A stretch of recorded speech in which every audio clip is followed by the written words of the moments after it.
All right, welcome to another edition of Niners Nightly. I'm Larry Krueger on the KMBR YouTube channel tonight because of Giants baseball. How happy September the 12th of 2024, and welcome to Niners Nightly. If you're just checking Niners Nightly out for the very first time, we're here from 6 to 7 o'clock, whether it be on the radio on KMBR 680 and, of course, 104.5 FM on the FM dial. But when there's Giants baseball, we slide over here to the KMBR YouTube channel, and we do an hour over here on the YouTube channel. We got a great hour for you on the 49ers tonight. Niners Nightly Thursday night edition. And, we get, first of all, this hour, we're going to start with, what happened today in Santa Clara. We'll get into that. And then we'll take a quick time out. We'll come back.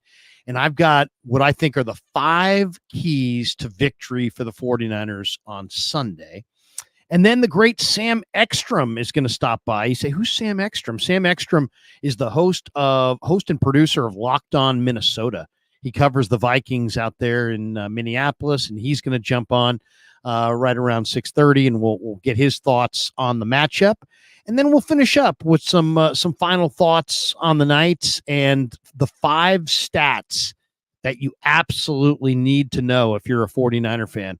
We'll finish up the hour with that. But I wanted to start with what happened today in Santa Clara. And before we get to what happened today in Santa Clara today, a few weeks ago, there was this certain tight end for the 49ers named George Kittle who looked down at the media and said, you know what? I wouldn't mind being in your shoes, but I don't like your shoes. No, he actually didn't say any of that. He just said, guys, I would have upped our shoe game a little bit. And so he kind of started making fun of our shoes, and he called out, I think, Grant for wearing Vans every day. And he kind of ripped our shoe game. The funniest thing was within 24 hours, everybody showed up the next day wearing different shoes, right? I think Cam had yellow shoes on. I noticed there were a number of people that had different shoes on. It even motivated me to go out and purchase some new tennis shoes. I ordered actually a couple pair. I'll show you the ones that I wore today. Kind of a sporty shoe. It's a Nike. It's not a bad looking Nike, right? Not bad. TJ Maxx, $20, size 13. Not a bad Nike. It's not an awful shoe game. Okay, that's what I wore today. But when I got there today, the Niner PR department said, "Hey, Krug, we got some shoes for you." And I'm like, "Oh my God." I started laughing. Anyway, sure enough, a gigantic box with a card here says, "Figured I could lend a hand in helping you up your sneaker game. George Kittle." So Kittle sent me and probably a few other people some shoes, and here they are. This is it. What do you guys think? So they're in bubble wrap right now. Well, not bubble wrap, but they're all wrapped up. Let me reach in and grab it. White Nike shoe, very clean, very clean. Almost looks like the kind of shoe that might make me taller. I'm 6'1.5". This almost looks like the kind of shoe that might make me 6'3". But leather, very clean white Nikes. On the tongue of the shoe, can you guys see that? It says KNBR. So I don't know how they did that. They got KNBR on the.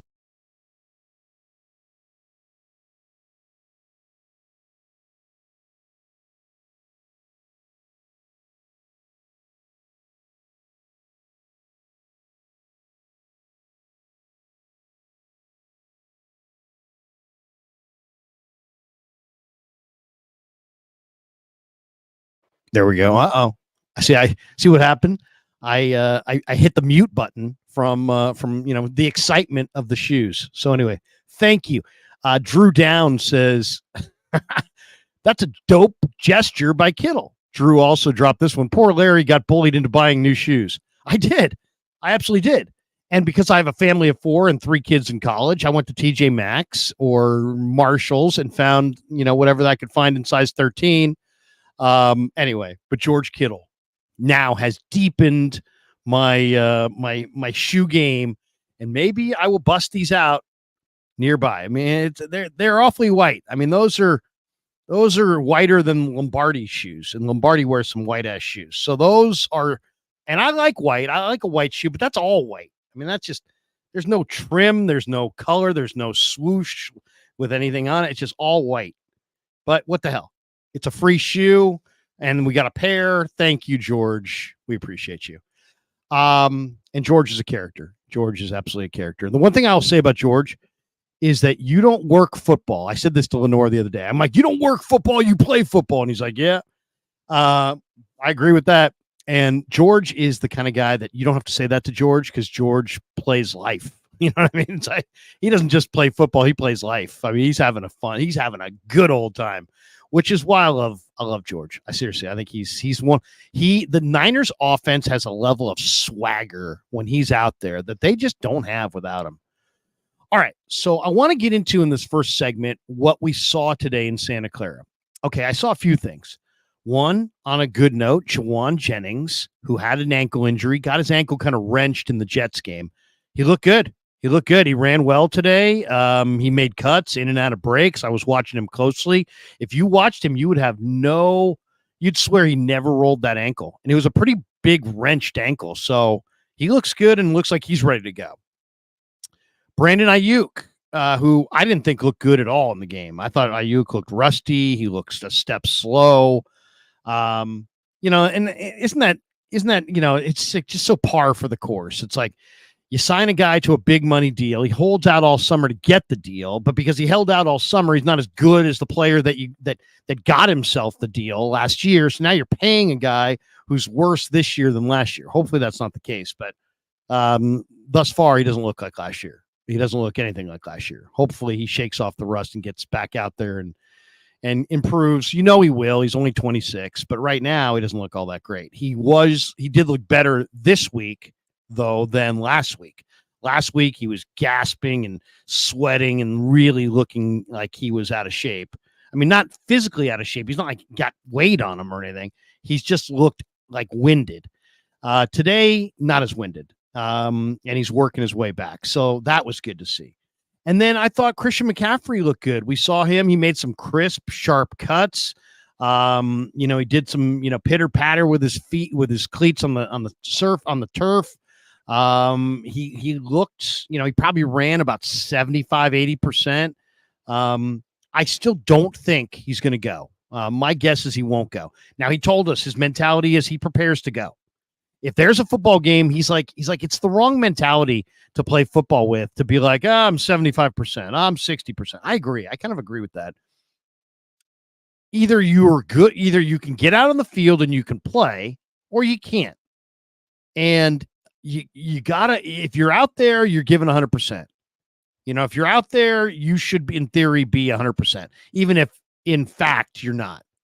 I think mentally you've got to kind of think, hey, I'm not untouchable, but I'm going to make an impact on this game. I'm not out here gutting it out. I'm out here because I should be out here. And if you don't think you should be out there, just sit it out. The Niners have other guys. And we'll get into my 5 keys to victory, and one of those keys involves those other guys. But I thought CMC looked good. I mean, if you said to me, you're out there watching him, give me your honest assessment of what you think we're watching. I think we're watching a guy who had a great run at an MVP last year,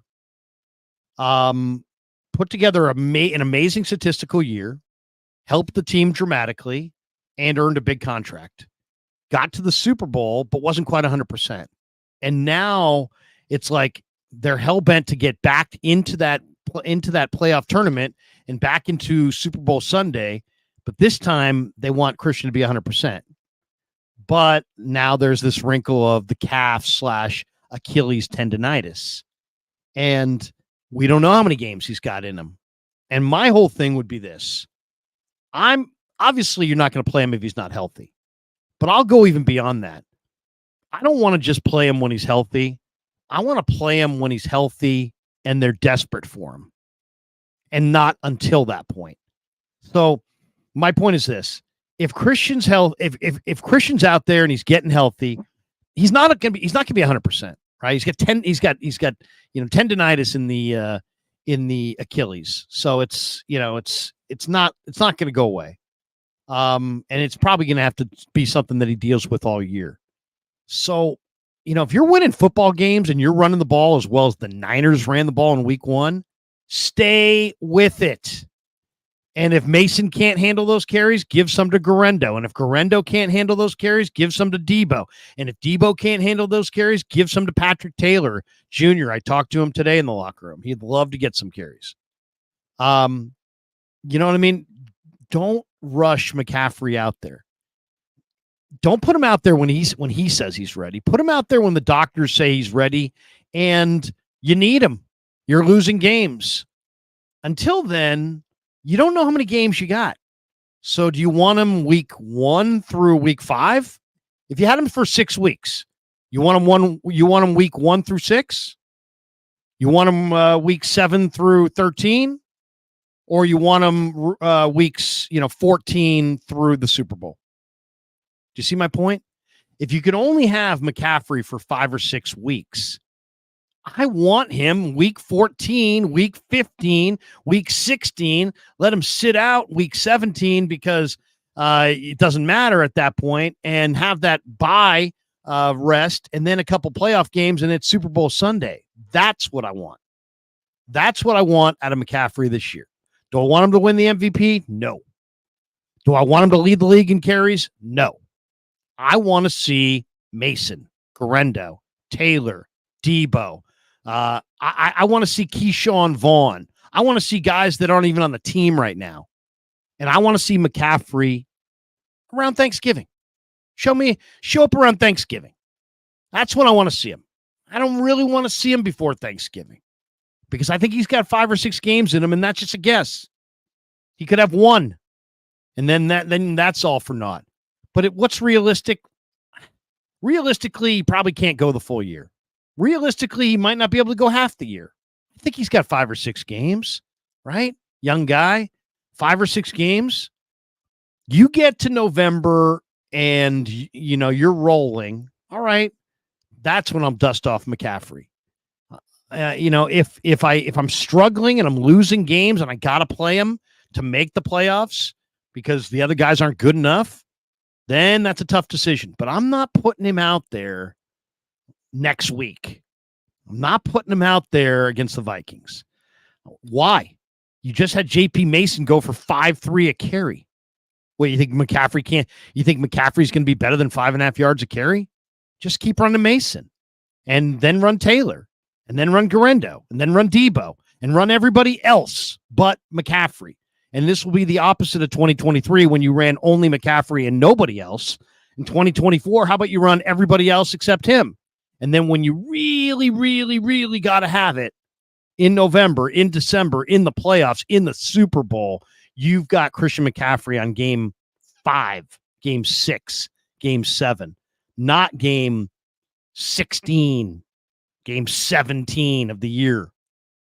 I don't want him to play 17 games this year. Well, he's not going to play 17 games unless hopefully he'll play more than that with the playoffs, as far as the Niners play more than that. But I don't want to see him a full boat this year.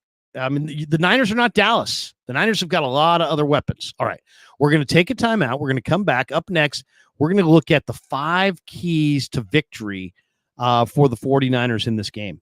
There are 5 keys to victory for the Niners. We will hit them next as we continue on Niners Nightly on KNBR's YouTube channel on The Sports Leader.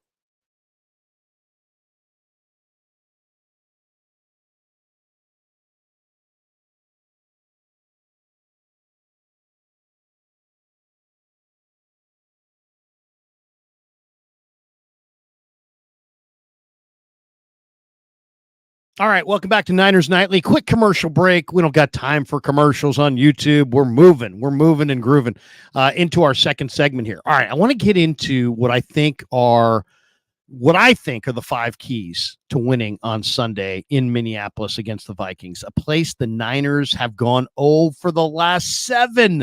How about that? Last 7 trips to Minneapolis, all losses. You got to go back to Steve Young and Jerry Rice in 1992, the last time the Niners got it done in Minneapolis against the Vikings. All right, what are the keys to victory on Sunday?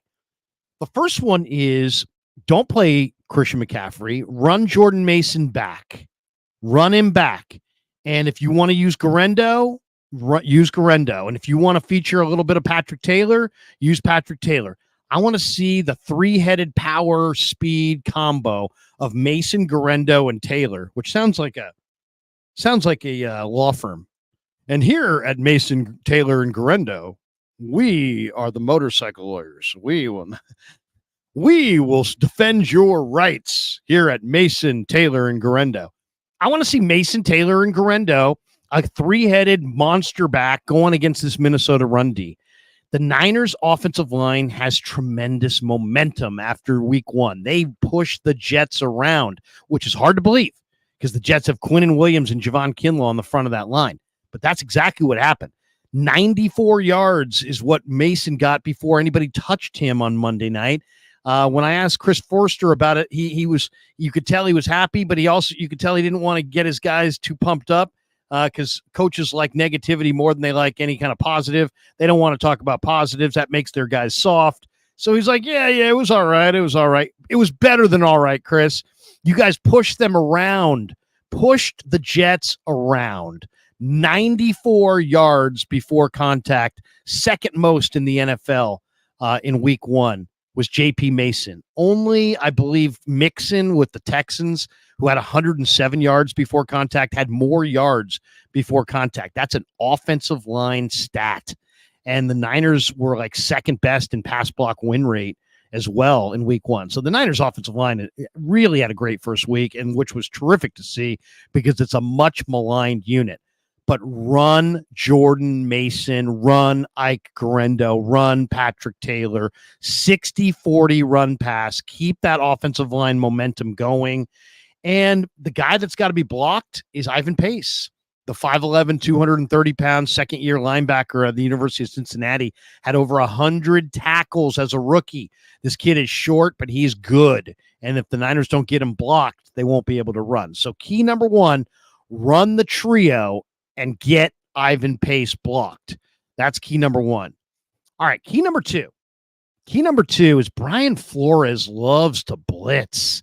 They blitzed the G-men 38% of the snaps last week. He comes with exotic blitz packages. They use Josh Metellus, the safety, up on the line of scrimmage, and he's dominating. He's got great timing. They've got two really, really, decent defensive ends. I mean, I know Daniil Hunter has moved on, but you look at this team with the Vikings have. They've got Greenard, who came from the Texans. Greenard is no joke. Patrick Jones the second is a really good defensive end. How good? Well, he had 2 sacks last week against the New York Giants. So I mean, he is a hell of a player. And it doesn't end there. If all they had was Jonathan Greenard and Patrick Jones, would be one thing, but they don't. They got Van Ginkel, Andrew Van Ginkel, who ended Jimmy G's run here in San Francisco a couple years ago when he was with Miami. He's coming off the edge. They also have Dallas Turner, the Alabama rookie, who was the first round draft choice of the Vikings. Probably the best pass rusher in the draft was Dallas Turner, one of the great athletes coming out of college football in the last 4 or 5 years. So they're 4 deep. I mean, they got 4 different guys that they can rush the passer with, and they're all pretty good.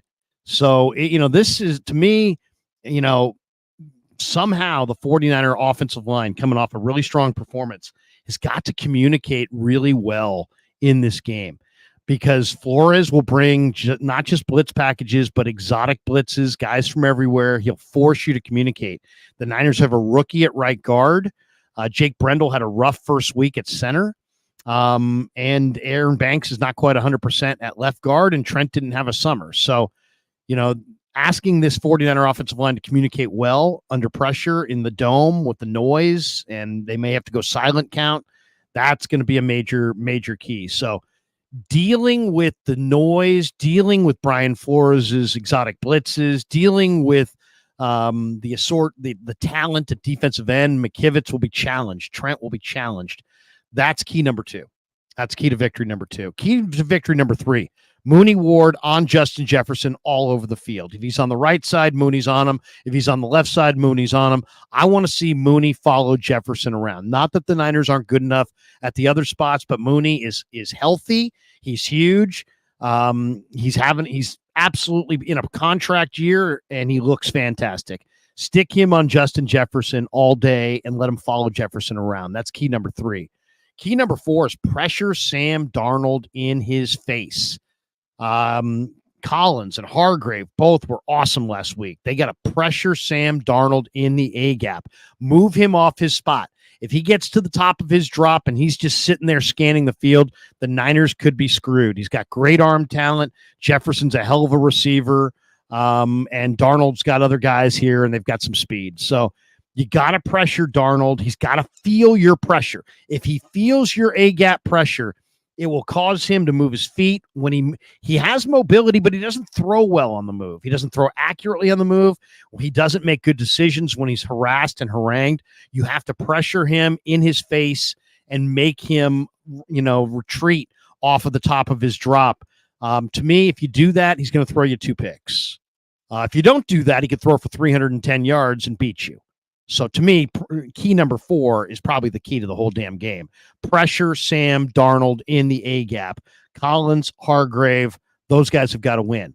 The good news is Minnesota's offensive line is weak inside. They're strong outside with O'Neal and Darisaw. They're weak inside, and Collins and Hargrave, I think, are going to dominate. In fact, I think that's why the Niners win this game. I think Collins and Hargrave dominate up front. And key number 5, and that is Aaron Jones. He's an excellent receiver. He's got tremendous heart. You have to wrap him up. You got to gang tackle. You got to get more hats than one on Jones. He's got great cutback ability. He's got great heart. They're bigger guys. There are faster guys. There's more impressive guys. There's guys that cut better, accelerate better. But this guy's just damn good. And he was good in the playoffs against the Niners. He's had a lot of success in his career against the 49ers, so he's not going to be intimidated. He brings a lot of confidence into this game. You got to wrap up. You got to take proper angles. You got to bring more than one hat. You got to cover him out of the backfield as a receiver. And you can't let him get loose. I mean, how are the Niners going to lose this game? They're going to lose this game if Aaron Jones rumbles for 5 yards a carry and they just can't contain him. Last year, Cousins carved them up, and the Vikings did just enough. Now, I don't think Sam Darnold is going to be nearly as good as Cousins. Cousins was amazing last year in that in the national TV night game. I don't think Darnold's going to be that good, so they're going to need Aaron Jones to carry a lot of the load. I don't think he can do it. So we'll to me, that's another big one. You got to wrap up Aaron Jones, and you can't let him dominate the game. All right, we're going to take another timeout. And up next, Sam Ekstrom's going to join us. He is the host of Locked On Minnesota, the host and the producer of that show. And we'll go behind enemy lines coming up next and talk a little bit about the Vikings and what they may look like on Sunday as we continue on Niners Nightly on the Sports Leader.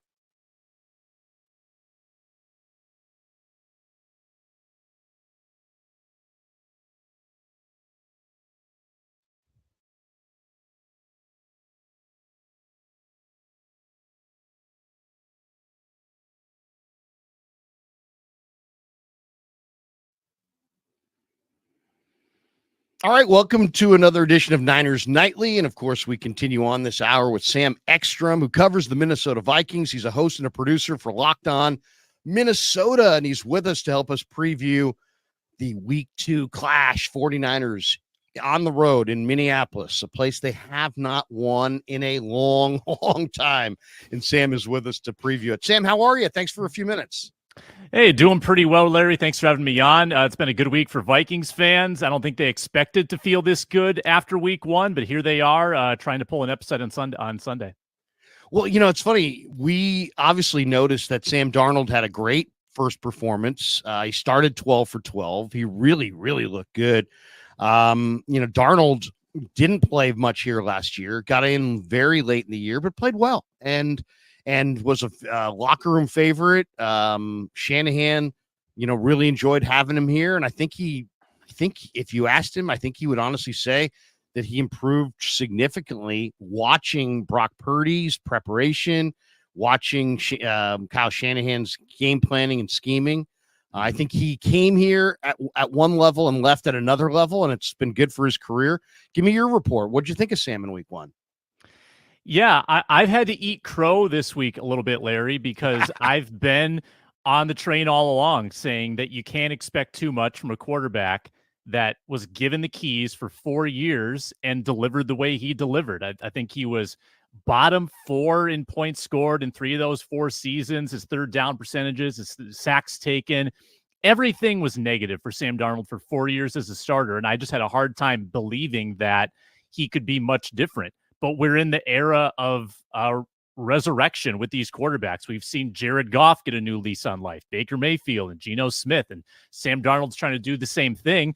And it was exactly the blueprint that the Vikings laid out. I mean, they had a strong running game, a strong defense to support Sam Darnold, pretty good protection, some issues on the interior early. And they asked Sam Darnold to really only have to play about 2.5 quarters before they shut the thing down and leaned on the run game. I'd say he made 4 or 5 high-level throws in that game, including a couple touchdown passes, had a 99-yard scoring drive that he engineered, and he got all the help that he needed. It was a picture-perfect start for the Vikings, albeit against a really bad team. Now, as I've learned covering this team for many years, the conclusions you draw from week 1 are rarely correct in the long term. Stuff changes week to week. It's a week-to-week league. It could come crashing down to earth this Sunday, but for 1 week at least, it looked the way you wanted it to look. Now, if he's forced to throw some more high-pressure balls deep into football games, we'll see what happens. He has a propensity to turn the ball over. But I think that with this coaching staff and Kevin O'Connell, I think he likens himself to Kyle Shanahan in that he's very offensive-minded, very savvy in drawing things up. Now he's got a couple of years, Darnold has, exposed to Shanahan's, O'Connell's. He's learning more about the game, and he seems to be playing a little bit smarter. It was incredible watching it. Sam he looked really, really comfortable, and he's just a guy that if you don't move him off his spot and you let him get into a rhythm, like a lot of quarterbacks, he can be really, really scary. And then, of course, he's got maybe as good a collection of weapons, as there is. I mean, Justin Jefferson, in my opinion, he's right there. Jamar Chase, Justin Jefferson. I mean, I think they're neck and neck. I'd probably give out Jefferson maybe even the slight nod as the best receiver in football. He scored last week. Jordan Addison, Niner fans are all too familiar with Jordan Addison for his late second quarter score in the matchup last year up there. What's Addison's status for this game? I know he got dinged up in the game in week 1. As we sit here right now, do you think he'll go? I don't think he'll go. This coaching staff is historically pretty conservative with the way they handle players, especially early in the season. They play the long game. They want them available late in the season. They're not going to push them whatsoever. We know how ankles work. A lot of times they flare up in the 48, 72 hours after the injury. And remember, Jordan Addison had the other ankle injured in training camp. So now he's got 2 compromised ankles, and he did not practice on Wednesday. I'd really be shocked if he played on Sunday based on the way that Kevin O'Connell described the injury, said he had pretty significant soreness, and he alluded to the fact that they were going to play kind of the long game and make sure they take care of Jordan with the big picture in mind. So I don't think he's going to play. I think that the Vikings will be undermanned at pass catcher. Again, TJ Hawkinson still out. He's recovering from his ACL. Jordan Addison likely out. So you're going to be seeing Johnny Munt at tight end, Jalen Naylor at wide receiver, Brandon Powell at wide receiver. It might not be quite the collection that the 49ers saw last year. We're talking to Sam Ekstrom, who's with us, and he's a great follow on X for you guys, at Sam Ekstrom. He's the host and producer of Locked On Minnesota as we preview Niners Vikings coming up on Sunday. It's funny. I'm looking at Aaron Jones in a Vikings uniform, and it just didn't register. It just doesn't look right to me. It's just seeing him in Green Bay for those years. And, Aaron Jones has been a very difficult guy for the 49ers to stop. They did not stop him in the playoffs. He rumbled against the 49ers in the playoffs. But, it's interesting. This Viking team, it seems like the last 4 or 5 times the Niners have played them, have always been kind of a multiple back outfit, whether it was Dalvin or Madison or both, or, they always seem like they always had a combo. It seems, I know Ty Chandler, I love Ty Chandler at Carolina, but it seems like Aaron Jones is going to be like far and away the number 1 back in Minnesota. How do you see the running back carries being divvied up in their backfield after watching them this summer? Yeah, I think that Aaron Jones is your clear-cut number one guy, but he also historically has not been a back that carries it 20, 25 times. And maybe that's just the way Green Bay wanted to handle him, but they were always really smart with the way they kind of reduced his carries to keep him fresh. He was really more of a 10 to 15 carries kind of guy. And with those limited touches, he always made an impact. He doesn't need a long time to get lathered up. I think he only had 27 snaps or 27 snaps for the Vikings in that game against the Giants, and he had 94 yards rushing on 14 carries and a couple of catches and a touchdown. I mean, he had a high impact in low usage. And that's what the Vikings have been looking for a bit. They've been woeful in the run game in the 2 years under Kevin O'Connell. That's been one offensive area he's yet to crack. He had a diminished Dalvin Cook in 2022. They tried the Alexander Madison experiment last year, didn't work out well. So Aaron Jones' worst season, I think, still better than what they had with Alexander Madison last year. And he seems primed for a really big year here with the Vikings. I think that Ty Chandler's a really nice mix-up or kind of a change of pace when they go to him coming off as that number 2 running back. He's got a little more shiftiness, a little more speed, and can catch the football. It's a good 1-2 punch. I think Jones probably the lion's share, but you got to watch out for Ty Chandler. Very much like the 49ers showed their running back depth with Jordan Mason. No question. And you're going to see a lot more Mason, I think, on Sunday as well. The Vikings are an interesting team because they seem like they have the Niners number and they play with tremendous confidence. I thought Kirk Cousins, that performance that he had last year up there was one of the greatest quarterbacking performances I think I've ever seen against the 49ers. I mean, he completed a ridiculously high percentage. He was always ahead of the defense, and he just fit balls into tight windows all night long. It was a true clinic from Cousins, who now moves on to Atlanta. When you look at Jones, do you think they'll throw it to him more out of the backfield? Because the Niners, if there's one thing a lot of teams look at the Niners and they say, well, Floyd, Bosa, Hargrave, man, we got to protect our quarterback. We got to operate underneath, get the ball out quick. And then the Niners seem like they get a lot of the screen game thrown at them. And to be completely honest, Sam, they have struggled defensively to close down that space consistently against screen passes. How often did Minnesota, go to the screen pass and the short stuff with Jones in the passing game this summer? Yeah, I mean, I think that's probably on the table more this year than it has been for the past several years. That was a weird void in Dalvin Cook's game, and he was their bell cow for many years, is he wasn't really that adept in the passing game. His hands just weren't very good. Aaron Jones has more of a track record of doing this successfully. He's got a couple almost 400-yard receiving seasons, and the Vikings are always saying how they want to get, the ball in the hands of their running backs through the air. It's a matter of then putting it to practice. But I think that's a really good type of play for Sam Darnold. I still think the Vikings want to mitigate Sam Darnold throwing the football in high-risk areas. I think that a nice screen game is a quarterback's best friend.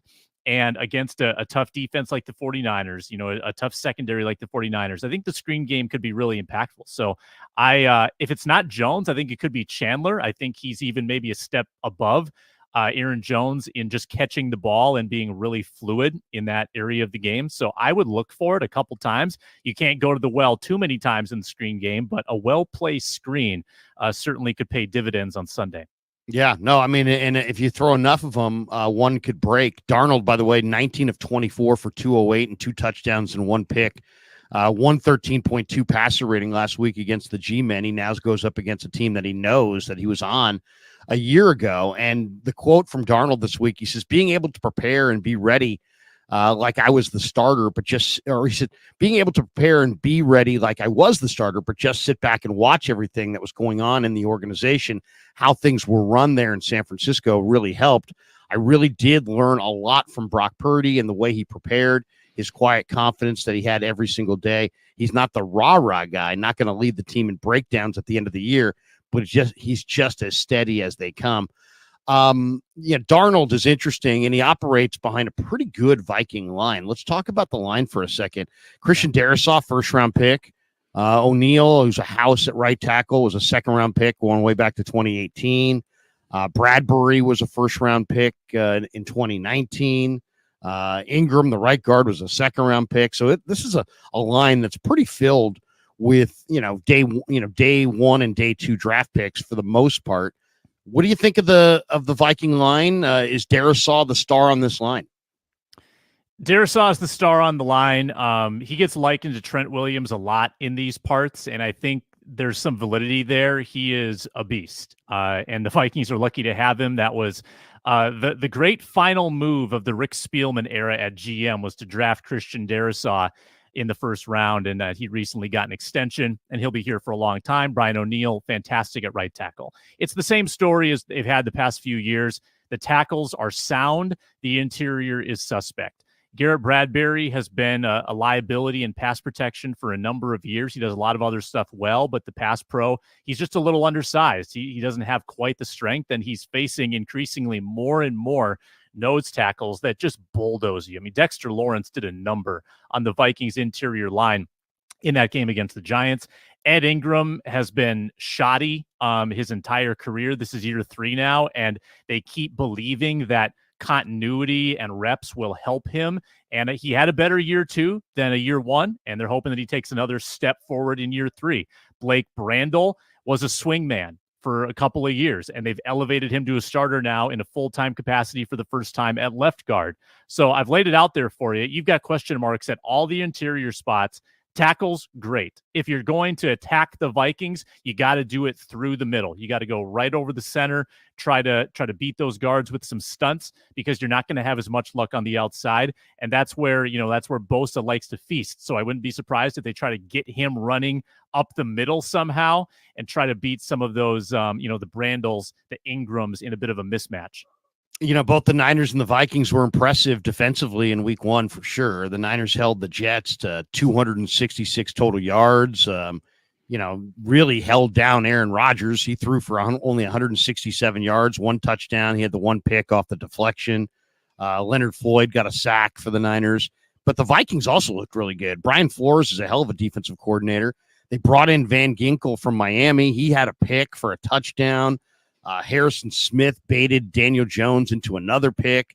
Minnesota racked up 5 sacks. Patrick Jones, the second, the former Pitt Panther, had a pair.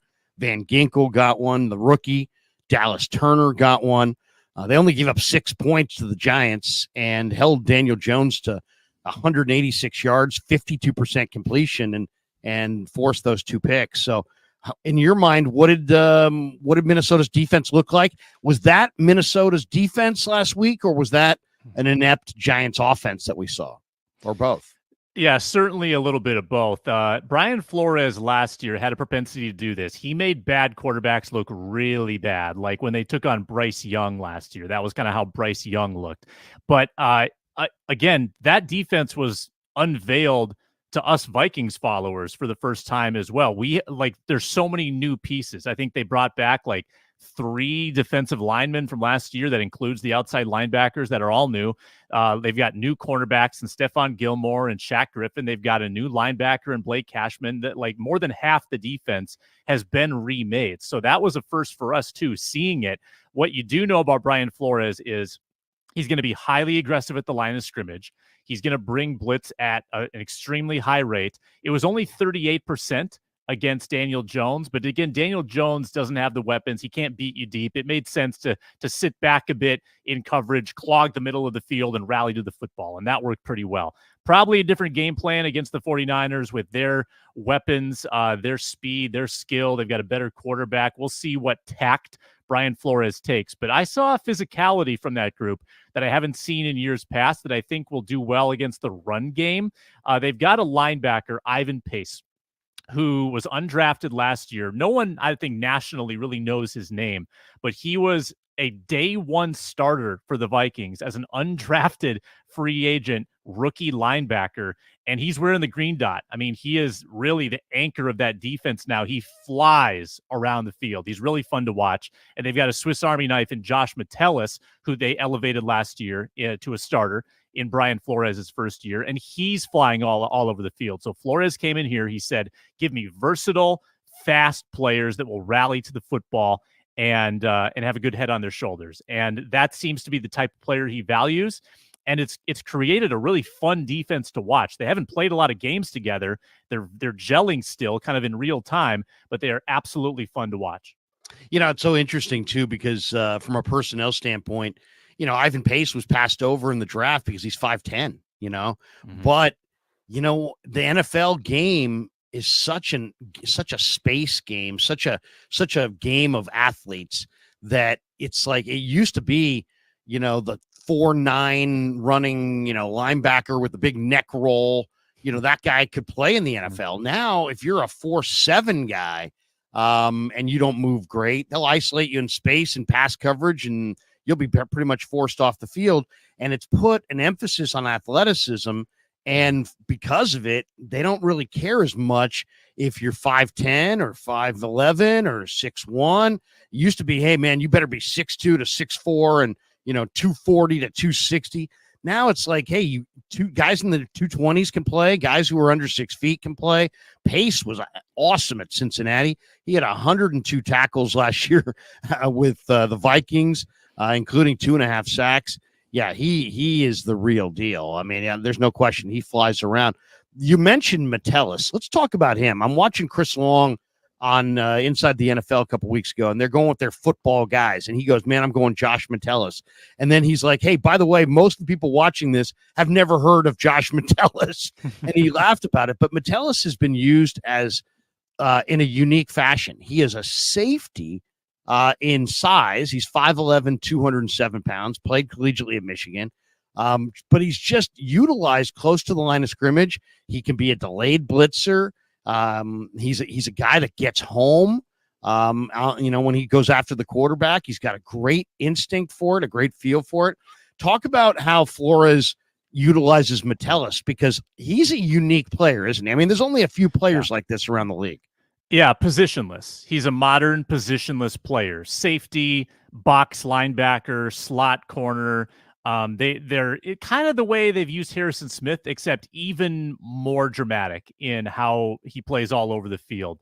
And really impressive, too, how they identified him, because Flores came in. At the time, Metellus had only been a special teamer, 3-year special teamer, and I don't think anybody projected him to be that much more than that. In the summer, Flores comes in immediately. He's got Metellus running with the first team. So clearly there was something on tape. There was something churning in Flores's mind. He said, this is what I need. This is the type of player I need. Who do we have that can do this? And it was Josh Metellus. And he grew into the role. And he's, one of the 3-4 most important players on the Vikings defense. It's remarkable how his career has turned from being kind of an afterthought now to a second contract guy who's now making a lot of money for the Vikings. Really cool work by Brian Flores to sort of find a niche player like that. And he's your ultimate utility guy on the defensive end. Sam, one last one. Who's the wild card factor in this game? And give us your prediction. I mean, if I was going wild card factor on the Vikings side, I'm kind of worried about Jonathan Greenard. I think Greenard is a tremendous talent. I loved him with Houston. Great college player, like 26 years old, in his prime. I just think that he's going to be a problem for the 49er tackles to deal with. Give me your wild card factor, either side of the ball, and what you think the score is going to be. Yeah, I'll go with the other outside linebacker. How about Andrew Van Ginkel? Van Ginkel had a pick six. He was all over the field against the Giants. And if I recall, last year, the Vikings worked Colton McKivitz pretty well in that game at US Bank Stadium. And we'll see who's ever lining up across from him in opposite of Trent Williams and can get after Brock Purdy. But I think Van Ginkel just wreaks havoc because he can cover. He could cover a running back in a wheel route, and he can rush the passer really well. And he bats balls down, and he rallies to the football and run defense. He's another very positionless, jack of all trades, Flores archetype. So I'll go with Van Ginkel, the other new Viking there at outside linebacker. However, you asked for a prediction. I think I'll go with the team that has a little bit more talent, 26-20 49ers in a competitive football game. And tell us a little bit, give us a little promotion on you before you check out. You're the host and producer of Locked On Minnesota. I know the Locked On people really well. John Lund did the Locked On San Francisco out here for a while. Lots of Locked On. David has done an incredible job with Locked On. David Locke. What do you tell us a little bit about when people can check out your show? Yeah, we do daily programming at Locked On Sports Minnesota. Check it out on YouTube. Check it out wherever you get your podcasts. We've got a good team of people. We work with the local Tegna affiliate, Care 11. We've got their anchors working with us. We've got Arif Hassan, who's one of the top, football journalists out there on our Monday and Thursday shows. It's a lot of Vikings talk. It's a lot of Gophers talk here. And we have a lot of fun. So, yeah, Monday, Tuesday, Wednesday, Thursday, Friday, and then instant reaction Vikings shows when it's all done. If you want to check that out. If you have an interest in the purple, subscribe to Locked On Sports Minnesota. Sam Ekstrom. He's a great follow on X at Sam Ekstrom, EKSTROM. Sam, thanks again for your time. Really appreciated it. Hey, thanks a lot, Larry. There you go. We'll continue with more on Niners Nightly. A few more thoughts on the matchup coming up next on Niners Nightly on KMBR, the sports leader.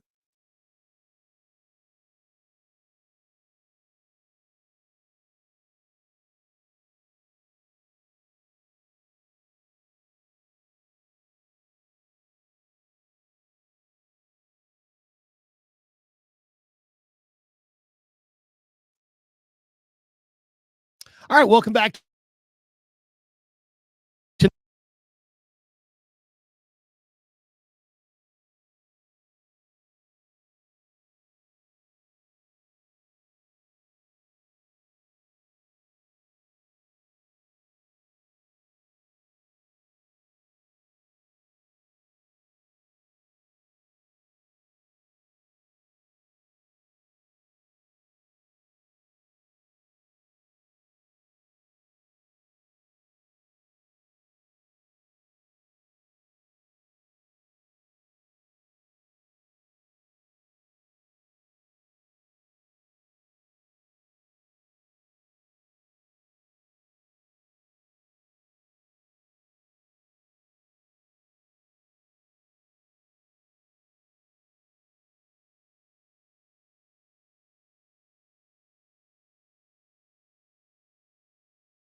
there we go. So I was muted. Okay, I was muted. Okay. So anyway, we just talked all about. I just talked for a minute or two about the Dolphins, and I think I was muted. But 24-10, Buffalo beats Miami. So Buffalo gets the 14-point halftime lead. Josh Allen has thrown for a touchdown, a couple touchdowns for James Cook. Tua's got 2 picks, and Miami's losing by 2 touchdowns at home to the Buffalo Bills. Miami won last week, but they weren't impressive. They beat Jacksonville in a game where they came back and dominated the second half, but the first half was all Jacksonville. Buffalo was not impressive either, but they were 1-0 because they came back in the second half and beat the Arizona Cardinals. All right, in this final segment, one of the things I want to get to in this final segment are the 5 biggest stats of the week. So 5 stats as a 49er fan that you absolutely should know if you're getting ready for Niners and Vikings coming up this weekend. All right, stat number 1. Dominic Pooney, rookie guard from Kansas, who is now the plug-and-play starter at right guard, played really well against Quinnen Williams and Javon Kinlaw on Monday Night Football against the Jets. He only allowed 1 pressure the entire night, 1 pressure for Dominic Pooney in his first NFL start. Terrific kid, and he had a terrific night. Now, I think Chris Forster is trying to downplay it a little bit. He doesn't want to make a big deal about Dominic's hot start. Doesn't want to make a big deal about the Niners offensive line looking really, really good in week 1, but indeed that was the case. The Niners offensive line really did look good, and Pooney, 1 pressure allowed going up against Quinnen Williams and Kinlaw on Monday Night Football in his NFL debut. That's stat number 1. All right, stat number 2 to know is the 49ers are 0 for their last 7 on their last 7 trips to Minneapolis. They have lost 7 in a row to the Minnesota Vikings. Their last win in the up in Minneapolis there was 1992. Steve Young, Jerry Rice. I mean, think about that. We're talking about over a quarter century of football, and the Niners have not won Minnesota. 7 unsuccessful trips to Minneapolis. So the Niners will not roll in on Sunday overconfident because they were just there last year and they lost. And by the way, they lost to the Vikings last year. They lost to the Vikings. The Vikings didn't even have Justin Jefferson, who's arguably the best receiver in pro football today, and they will have him on Sunday morning. So that is stat number 2. All right, stat number 3 to know is that the 49er offensive line as a group posted a 96.1% pass block win rate. Now, there's a lot of stats in pro football. I really believe pass block win rate is a crucial stat. If you go look at the teams that have been 1, 2, and 3 in pass block win rate the last few years, they're always teams that are standing there at the end. You got to have a good line. Pass block win rate and where your offensive line ranks in the league in that stat, pass block win rate, goes a great distance to determining if you're a winning team or not. And so the 49er offensive line posted a 96.1 pass block win rate against the Jets. That was the 3rd best in the NFL of any team in week number 1. So that's stat to know number 3.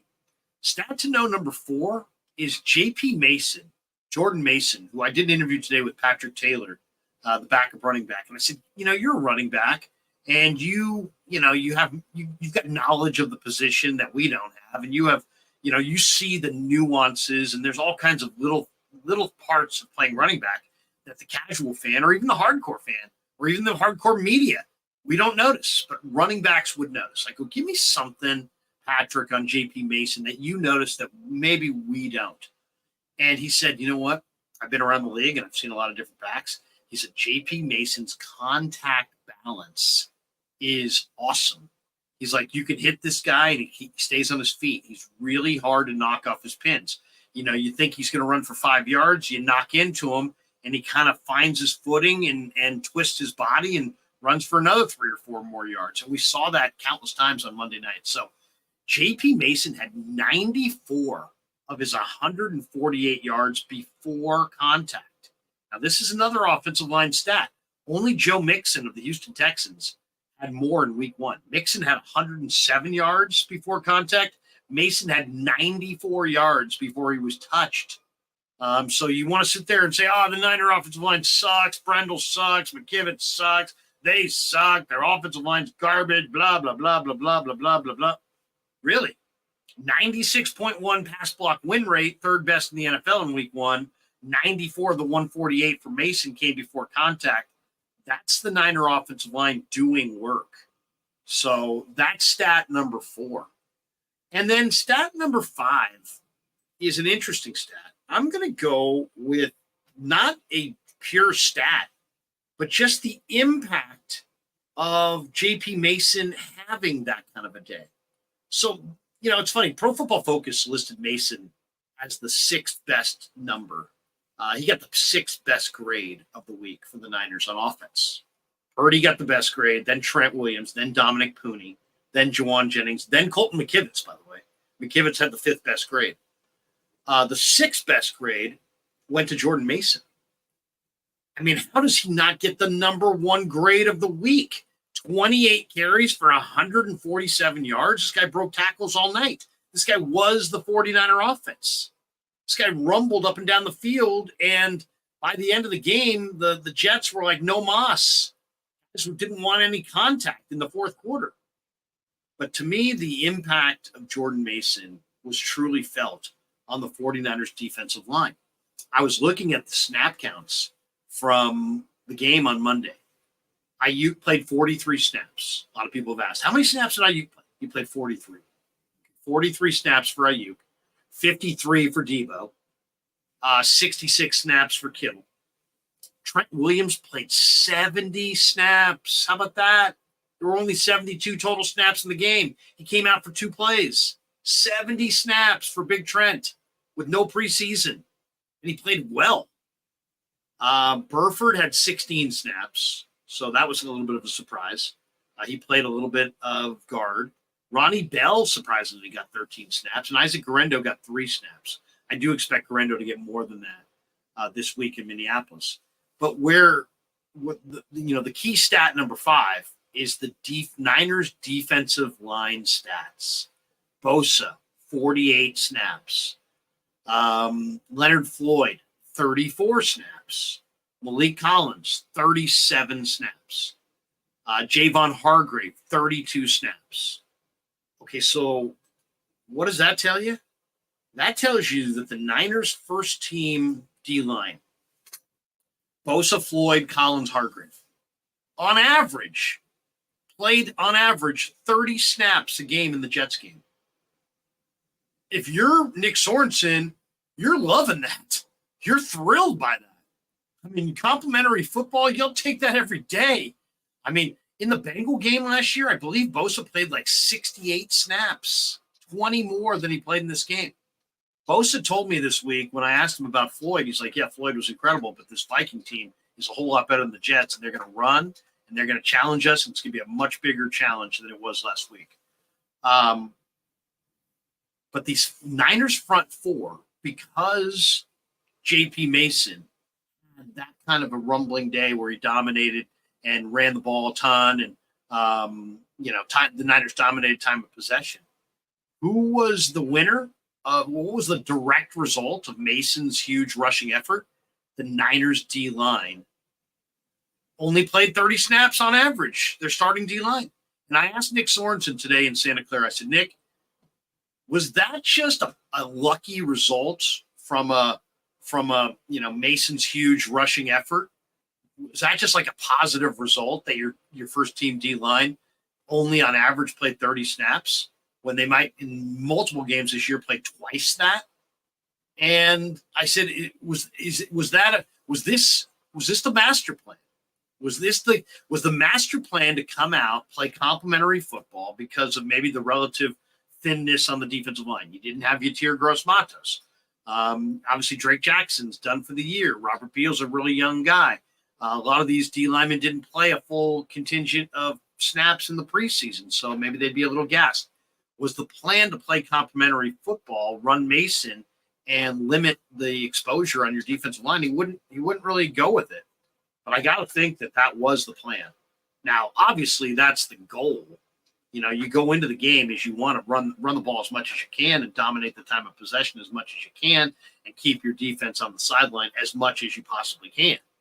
But he wouldn't admit to that being the game plan going in. He didn't say, hey, going in, hey, we really wanted to protect our defense. So we came up with a game plan where, we just handed the ball to Jordan Mason, left and right, and he rumbled for almost 150 yards and took up a ton of time. And as a result of that, a pleasant result is that our starting defensive line played on average 30 snaps. He wouldn't commit to that was the master plan, but I think it probably was, especially with Yatir Gross-Matos out and the Niners a little bit shorthanded up front. I think they played complimentary football, and I think they ought to do it again in Minneapolis on Sunday morning. Play complimentary football. It doesn't have to be the J.P. Mason show 100% of the time. Run Patrick Taylor. I thought Patrick Taylor against the Raiders in the preseason was very, very impressive. Very impressive. Run Guerrero a little bit. I got no problem with that. But I think absolutely the defensive line played a low number of snaps because the 49ers gave J.P. Mason a ton of carries. 28 carries. By the way, the most carries for a 49er running back since Frank Gore was given 31 carries by Jim Harbaugh and Greg Roman back in 2011. That was year one of the Harbaugh regime. They ran Frank 31 times. Since that point, they haven't run a back, at least 28 times. And Mason did it Monday night against the Jets. So great game for Mason. Kyle Shanahan told us the doctors have not said a word to him about Mason being dinged up or limited in any way. He said he handled the punishment that he got this summer in camp on a daily basis and didn't flinch and just kept saying, give me more carries, give me more carries. So maybe the plan is to give him 28 more carries. I think I would try to keep it more like 20 and see if I could give Taylor and Guerrero some of those carries. But that's something to look for sure tomorrow or on Sunday morning. All right, that is going to do it. That's the fastest hour in radio/YouTube. Niners Nightly. We're back with you tomorrow. We're going to be we'll be down tomorrow in Santa Clara all day. I'll be live streaming in the morning on the Krueger Show YouTube channel with Damon, with Chase. We're going to visit with another Viking insider tomorrow night on the show. Join us tomorrow night at 6 o'clock. We'll have some of the locker room interviews. And now I'm off to watch my kid play a little high school football. Go Northgate. I believe they get Union City tonight. So go watch a little high school football. And then join me later on tonight around 9 o'clock. Dieter Kurtenbach of KMBR is going to join me on the Krug Show for a little live stream. And we'll get Dieter's thoughts on Niners Vikings coming up later on tonight. Have a great night, everybody. Thanks for supporting Niners Nightly on The Sports Leader.